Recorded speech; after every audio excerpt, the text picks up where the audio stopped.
ini lanjutan dari 2 podcast yang sudah saya bagi tadi. Lanjutan ini adalah menceritakan tentang proses belajar seseorang itu yang tadi saya sudah bahas, jangan menyerah. Terus kemudian jangan berputus asa dengan keadaan atau kondisi yang Anda punya. Misalnya Anda tidak punya alat-alat yang mumpuni. Nah, nanti seiring berjalannya waktu Anda bisa jualan, Anda bisa beli alat-alat step by step.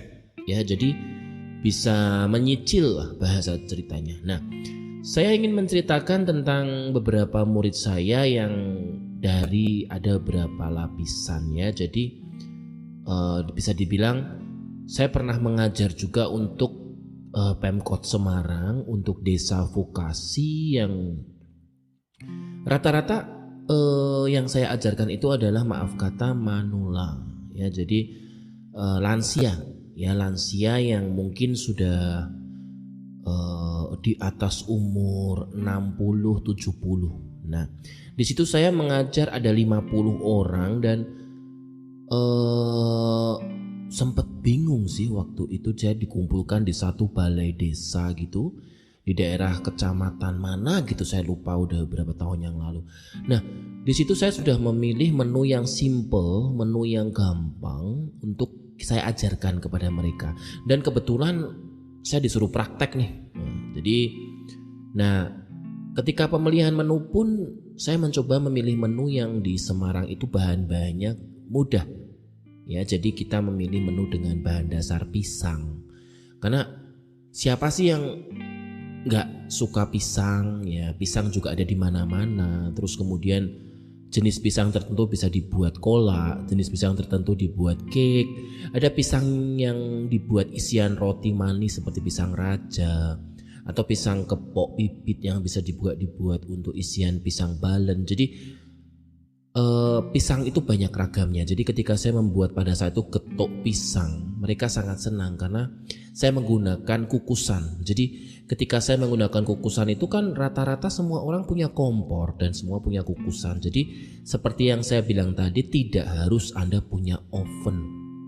Ya, syukur-syukur kalau punya oven bisa membuat cake pisang yang ala-ala kafe, ala-ala toko roti yang keren. Tapi kalau nggak punya, Anda bisa memakai kukusan. Dan ya bersyukur mereka senang. Ya,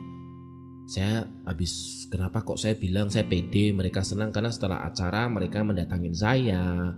Ada yang minta foto, ada yang minta, ya saya bukan artis sih, tapi ya ketika diajak foto sama mbah-mbah ya, oma-oma gitu ya, saya senang-senang aja karena kan bangga gitu loh. Nah, terus kemudian ada yang minta nomor WA ya, ada yang tanya udah nikah belum ya, terus ada yang juga waduh macam-macam ya. Dan ya itu pengalaman yang pasti saya tidak bisa lupakan. Tapi ada juga customer yang high class ya, customer yang maunya serba mewah, serba premium dari bahannya ada. Jadi ketika kita dipertemukan dengan 2 macam tipikal customer seperti itu, ya kita harus juga bisa memberikan solusi untuk masalah mereka. Nah, salah satunya yang membuat makanan itu beda adalah bahannya. Jadi kalau Anda bisa mendapatkan kue yang rasanya light, enak, baunya harum, itu salah satu aspek yang mendukung adalah bahannya.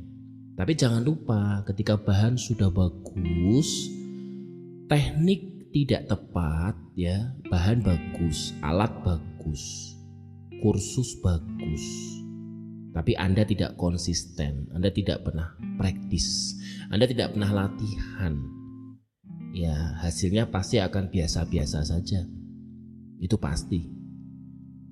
Nanti beda dengan orang yang alatnya mungkin sederhana, tetapi dia ada passion, ada niat untuk belajar. Dia praktis setiap hari, latihan setiap hari.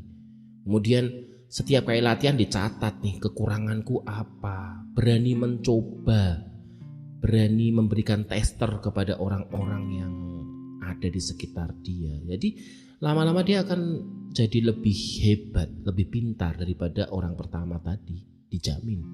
Karena kalau Anda belajar, Anda mencoba mencari tahu hal yang baru, pastinya Anda akan lebih pintar, Anda akan lebih tahu, Anda akan lebih hebat.